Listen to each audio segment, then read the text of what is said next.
Pattuglioni per controllare il flusso dei rifiuti speciali e per sorvegliare il territorio contro i ladri di rame, Polizia Provinciale e Polfer insieme contro gli spostamenti di amianto e di rifiuti tossici in provincia. Tutto questo sarà possibile grazie al protocollo d'intesa firmato tra la provincia di Treviso e la Polizia Ferroviaria del Veneto per potenziare il controllo delle attività connesse alla tutela ambientale. I pattuglioni saranno operativi da subito. Importante in questo momento, soprattutto per quanto riguarda il trasporto del rifiuto speciale dal Veneto in altre località della Comunità Europea e in particolare anche per quanto riguarda i disagi che i cittadini subiscono in questo momento per i furti di rame. La provincia avrà anche accesso alla banca dati della Polizia Ferroviaria per poter controllare direttamente eventuali furti di metallo dai binari o il transito dei treni merci nelle stazioni trevigiane. Relazioniamo tutte le nostre banche dati che possono interagire e comunicare tra di loro, che all'occorrenza tu fermi una persona e hai la possibilità di controllo automatico non solo nella nostra banca dati ma nelle banche anche date delle altre istituzioni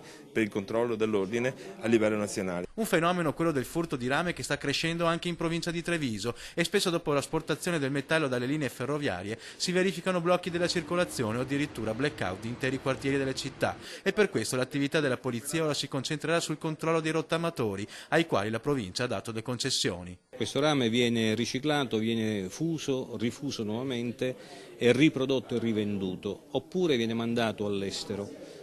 dove anche lì trova altra collocazione.